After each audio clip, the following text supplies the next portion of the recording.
Greetings. Today I want to speak to you concerning the miracle working power within man. Every person that exists on this planet have in them a miracle working power, but they do not know. And the reason why most people do not know that they have in themselves a miracle working power, it is because of the way they were raised and the belief system that was forced upon them. You see, when you're born from your mother's womb, you're born in a state of forgetfulness, a state of amnesia. So while you're on this planet for a month, you do not know you exist. When you're here for 6 months, you still do not know that you exist. But it comes up a certain time when remembrance would bring you to remember maybe when you were, say, 4 years old or whatever. But before that time, you forget. Which means, before you could have come here to have this human experience, you had to die in the spirit world to transcend and have this exodus over here in this physical three-dimensional world. Therefore, your true essence is spirit. So, you have a physical self and a non-physical self. Well, it is the non-physical self I am speaking about. When you tap into your non-physical self, you will discover that you have a miracle working power. And you can use that miracle working power to achieve your every desire. Now, let me make it more simple for you. We all use electricity. We all use transportation, whether by plane, jet, or by the automobile, okay, or the vehicle. All these things that I've just mentioned, it was men who would have found within themselves this miracle working power that they can use to achieve their every desire. For example, everyone have access right now to a cell phone. But if you go all the way back to the very first phone, our first telephone, from Alexander Graham Bell, you would realize that Alexander Graham Bell had to believe in the miracle working power that was within himself. But the reason why most people do not know that they have a miracle working power within themselves, it is because, as I said earlier, the way how they were raised and the belief system that was forced upon them. And so most people live their life looking for a miracle from someone from the outside. So they look on the outside for a Lord, a God, a Savior, and fail to realize that within themselves is the miracle working power. There's a saving and redeeming power that is within you.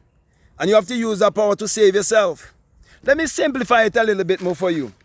Everyone have to pay their utility bills, whether is it electricity bill, whether is it their water bill, whether is it heating, for heating, whether is it they have to pay taxes on the television in certain countries and so on. And all the other taxes that have been levied upon people all around the world. And many a time, these taxes and so on from Caesar, they're like yokes around the people's neck. For example, if they have loans with the bank and the credit unions, all these things, they are like yokes around the people's neck. Because the people who fall in such a trap, it is because they believe someone gonna come from the sky and save them. They believe someone gonna come and deliver them, and fail to look within themselves to find a power that they can use to deal with the system of Caesar. Because the system of Caesar that is charging you to pay for these commodities that have been given for free. The sun is for free. The rain falls for free and everything. Okay? They're doing that to keep you in a state of wanting. To keep you in a state whereby you feel limited, to keep you in a state where you believe that we living in a dog world, or we living in a competitive world.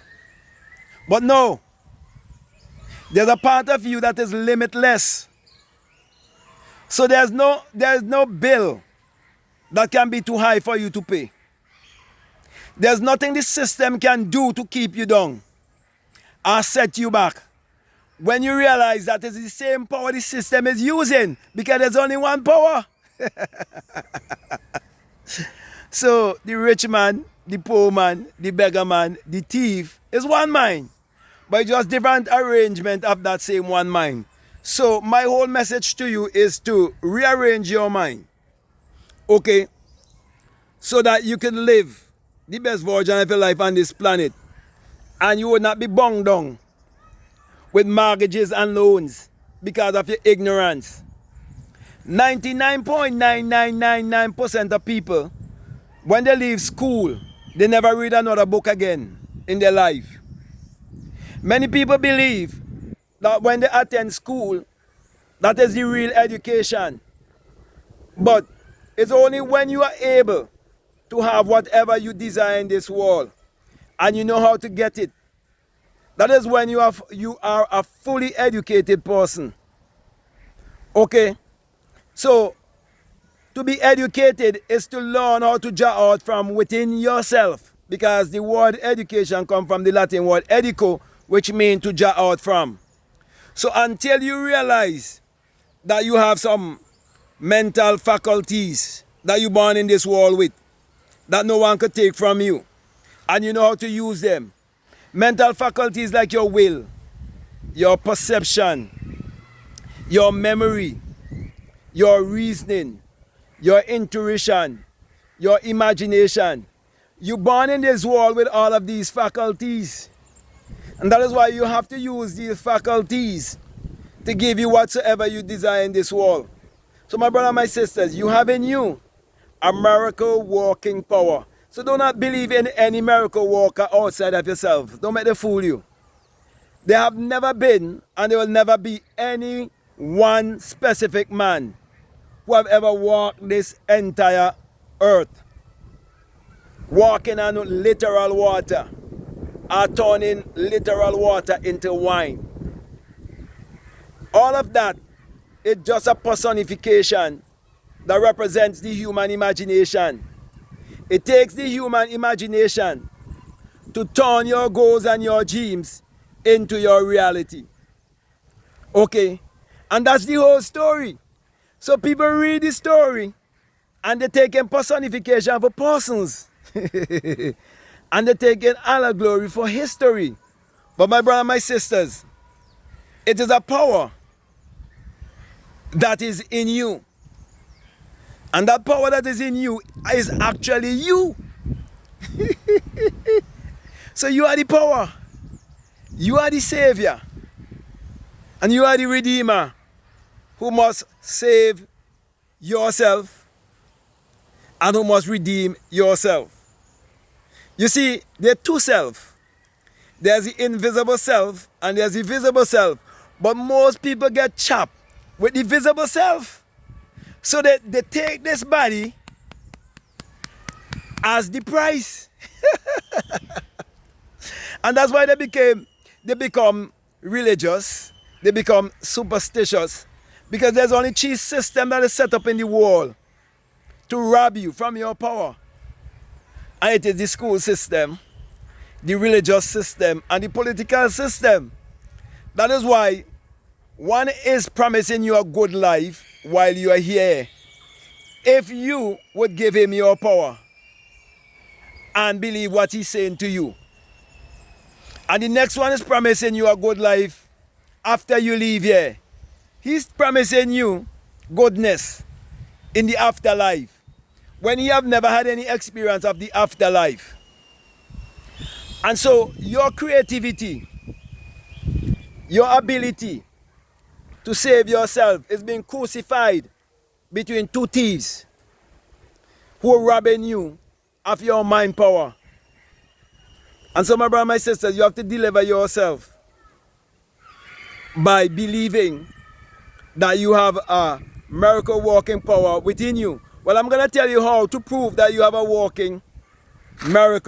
miracle working power inside of you. You see, if you never learn to calm your mind down and keep the monkey mind quiet, the chattering mind, that's the monkey mind. If you never practice to keep that monkey mind quiet through meditation, you will never be able to concentrate and visualize your life whichever way you want it to be.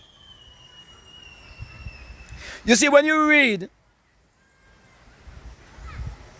in the Bible, which is actually a book of mind science, okay? It is not a religious book. Don't let them fool you. It's a book of mind science. It's all about the mind. The first creative act was let there be light. Light represents illumination. It represents wisdom. It represents enlightenment. It represents awareness. It represents consciousness. So the first creative command is what I am giving to you right now. So you can build an ideal life. And you can start to create your world whichever way you want it to be. And that command is know thyself. That is the light. Awareness. Illumination. Enlightenment. And that is why the sun, as in the sun in the sky, it parallels the human imagination, and the human imagination parallels the sun. For without the sun, there is no life, and there is no light. And without the human imagination, there isn't anything made that was made.